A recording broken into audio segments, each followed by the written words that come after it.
por apaciguar esas bolsas. Efectivamente, Raquel, lo más probable es que se produzca un aumento de la volatilidad a corto plazo durante esta semana y la semana que viene. Pero antes de contestar a tu pregunta, tenemos que ver los dos hechos más importantes, la situación de partida. ¿De acuerdo? Tenemos por un lado una reunión del FON.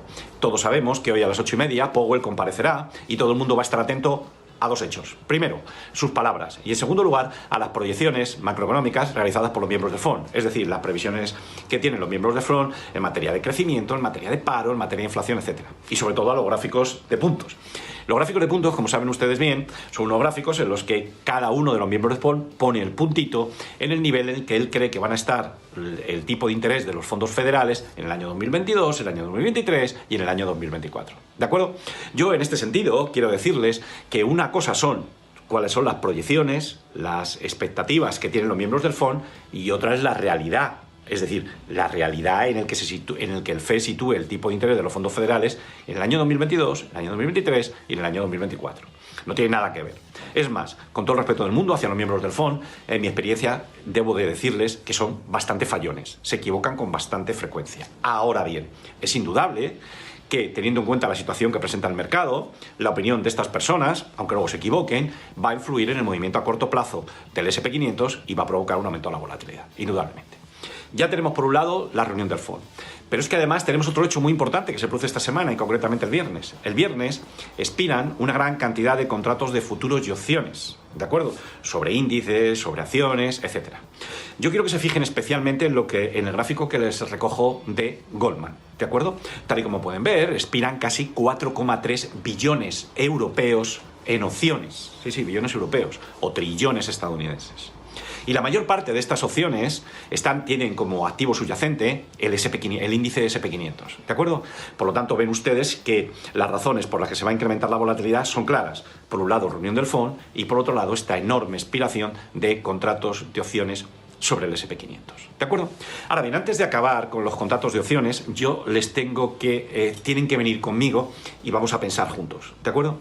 Cuando uno ve cómo son las posiciones que tienen abiertos los gestores de fondos y los particulares en opciones, lo que estamos viendo es que la mayor parte de ellos han comprado opciones put para proteger las posiciones que tienen en cartera. ¿Por qué?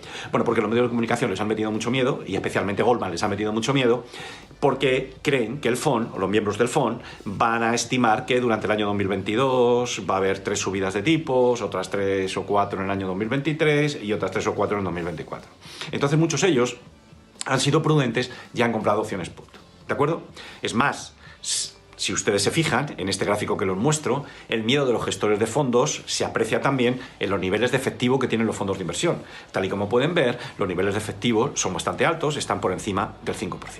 Vamos a volver a las opciones. Como os he dicho anteriormente, los gestores de fondos, el miedo que tienen, les ha llevado a comprar opciones put para proteger sus posiciones. ¿De acuerdo? ¿Esto qué supone para los dealers? Los dealers que dan contrapartida a los gestores de fondos en sus compras de opciones put, los dealers les han vendido las opciones put. Pero los dealers cubren sus posiciones, ¿de acuerdo? Porque ellos no adoptan posiciones direccionales. Entonces, las opciones put que les han vendido a los gestores de fondos, ellos lo han cubierto vendiendo futuros. ¿De acuerdo? Bien, han vendido futuros y son los que han provocado la caída del precio del SP500, del futuro sobre el SP500. ¿De acuerdo? ¿Qué sucede el viernes? El viernes expiran una gran cantidad de contratos de opciones put. En el momento que expiren los contratos, ya los dealers no pueden tener la posición abierta. Los dealers tendrán que cerrar ese enorme volumen de posiciones cortas, porque ya no les sirve de cobertura, porque ya ha expirado el contrato de opción put. ¿Y esto qué supone? Bueno, pues que todo lo que han vendido lo tienen que recomprar. Y claro, todo el mundo está esperando la expiración de los contratos de futuros y opciones para que esa enorme cantidad de contratos de futuros sobre el BIS que están vendidos sean recomprados. Y por lo tanto, habrá una presión fuerte alcista para que suba el SP500. Además, tiene que ser fuerte. ¿Por qué?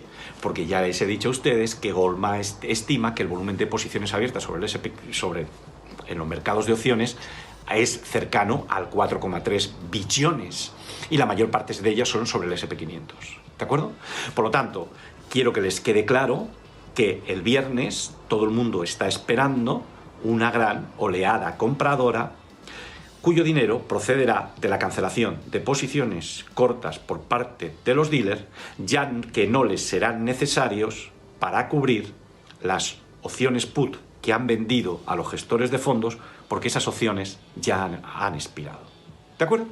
Por lo tanto, ven ustedes que tenemos una fuerza compradora clara, pero no sabemos cuándo se va a materializar plenamente. De tal manera que hace que este vencimiento sea especialmente difícil.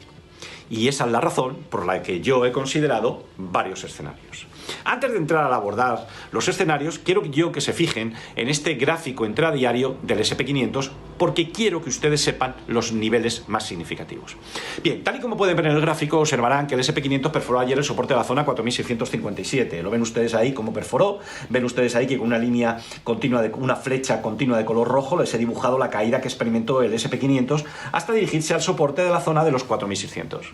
Ya tenemos dos referencias. La primera, 4657. La segunda, 4600. Volvemos al gráfico.